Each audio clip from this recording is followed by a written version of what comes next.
Well, hi everybody. My name is Sarah Atlee. I'm a visual artist. I live in Oklahoma City, and my primary medium at the moment is quilting. Fantastic.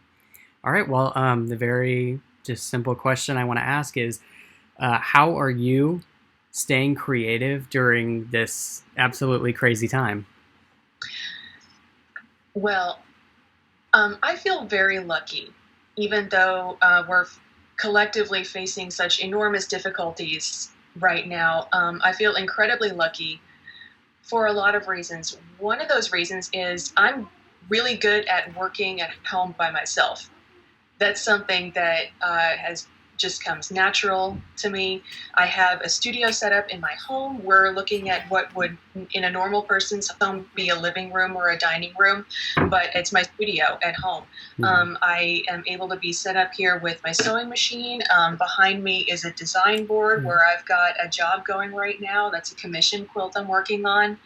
And also, I got very lucky in that last week I took a little vacation. I had planned this vacation before the pandemic really started ramping up here, and I was fortunately able to keep those plans. I went to Greenleaf State Park, which is near Muskogee, Oklahoma, and it's one of the state parks that is able to remain open at the moment. And it's absolutely beautiful. The spring weather was totally gorgeous, and I stayed in a cabin and I took my sewing machine with me. And Oh, I made it a working vacation so I could actually get a lot of work done and enjoy the fresh air and the great yeah. outdoors. So I can show you a couple of the things that I worked Yes, on. please, during please. Yeah, the I'd week. love to. Yeah. Well, I'm going to take a moment and tell you about one of the ways that I'm able to weather storms like this. Yeah. And that is because I'm on Patreon. I just celebrated 4 years of support on Patreon. Fantastic. Congrats. And here's my Patreon Oh, address. Always perfect. backwards. Yes, a slide card. This is going to be perfect. Hold it for a sec. And okay, I think we're good. So, part of my work on Patreon is that I make actual art objects and I send them through the mail to my supporters. So, a couple of the projects I worked on during my week at the state park were for my Patreon supporters. And Mhm. here's one. I call these pocket squares. A lot of my work as a quilter involves upcycling clothing and taking clothing apart and using the parts in different ways. So Yeah. these are pockets off of shirts or jeans. This one actually has a flap and a snap, and you can use this just like as a coaster, as you can hang it on the wall and put Yeah. things in it, whatever you like. So I made a whole bunch of these for my Patreon folks.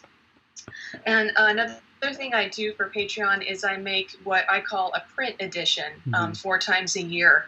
And this, because I'm a quilter, these take the form of small quilts. Oh, So I've also got an edition of these little guys. This is actually a screen print on muslin that I did a few years ago as part of another print edition. And these were test prints. So I'm using some of the fragments of these and turning these into mini quilts. So this is my latest print edition that I made those look while I was on fantastic. vacation. So Yeah. it's really, really easy for me to stay creative and to Yeah. stay working while I have to stay home. That's something that I do anyway. Yeah. So, in I guess in your community, whatever that might be, of other artists you may know or anyone you may know, like how does this, what's the kind of general vibe you're getting from other people?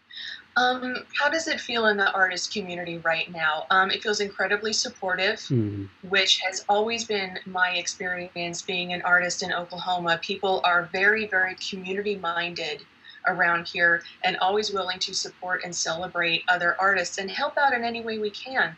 Another interesting facet of that is being part of the quilting community.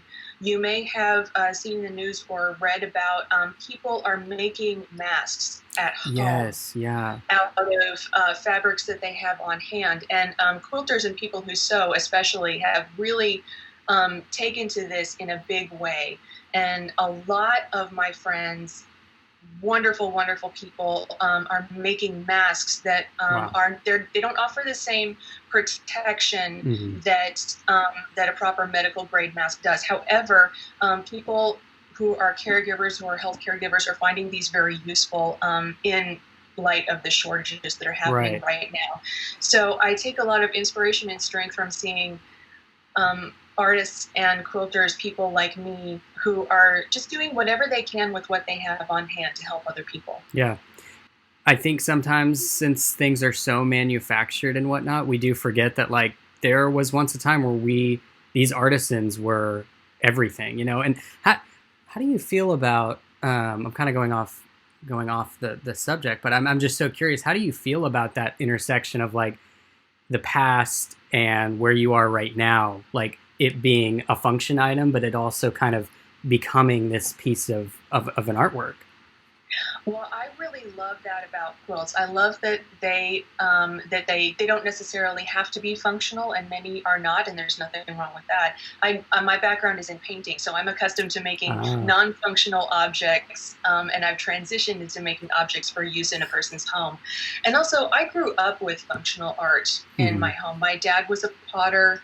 Oh, He had friends who were also potters, ceramicists, and my parents were friends with a lot of other artists. And so I having art around the home that is useful in some way, that's made for everyday use, that was a part of normal life for me growing yeah, up. So this idea of making art that is not only beautiful but also functional, that's the most natural thing in the world for me.